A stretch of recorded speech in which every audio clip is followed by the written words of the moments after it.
Well, howdy. I'd like to take a moment and examine a panel on one of the pages I did, why I did it, and how it may or may not work for you. And I'm speaking mostly to the perfectionists out there to kind of dial it back, go easy on yourself, and don't try to make it perfect. And I'll show you why. So in this page 4 of the second book of mine, right?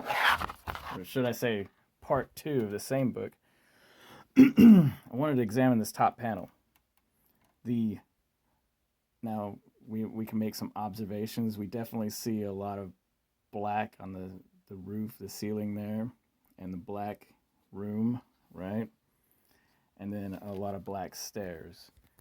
And so there's several things to draw from this, but there's a lot of observations here. So let's take a look.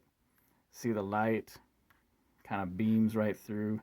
I was very picky and choosy on how I wanted to display that. I didn't want to overdo it. I wanted to make sure that there was some curtains shown, that there was a light source, that, oh, hey, there's light coming through. See how the background, and it's like wood paneling or shapes, shading or whatever, but you see how I had the light kind of break through that just to kind of give it the effect. Same with the blend right there, that, you don't have to just, I wanted to kind of focus. That's what a lot of paneling work is fostering focus. So make sure the centerpiece is the center. I did like the shading, how this kind of came out. I didn't like this, but oh well. I wanted to make sure we focus on her eyes, direction.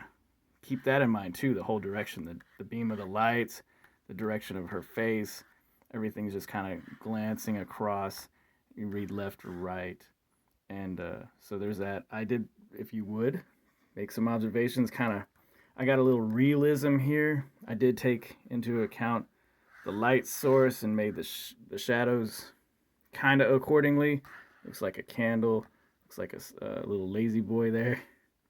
And then we get the railing and then the stairs, the lighting right there. And of course, the lighting is mostly consistent, but what I did want to draw your attention to is this guy right there. That should not look like that at all.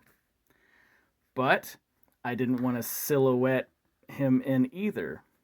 So that's the whole point I'm trying to get across. And of course, maybe if this was to be colored, it could be like a light blue or a light purple, but I'd just leave it. And it's just telling a story. Hey, there's something right there. Bam. And it doesn't have to make sense. You don't have to be perfect. And of course, he's running up the stairs, and there I made sure it was uneven on purpose because it's supposed to be old and rickety wood. And so you see the realism, you see the consistent light source, the flow. There's some anomalies here, but that's okay. Tell your story. Make sure that it fosters focus, and then you can get away with a few things, okay? Make sure your proportions are good and all that. So I hope that helps. This guy's going to have him some fun, but then boom. So you can get away with stuff, guys. Don't be so perfect. In fact, relish in some of your imperfections and build on it. But yeah, the one thing I do is like make sure I'm consistent with the light, the shade, but then you can be inconsistent too. So hope that helps. Have a good one.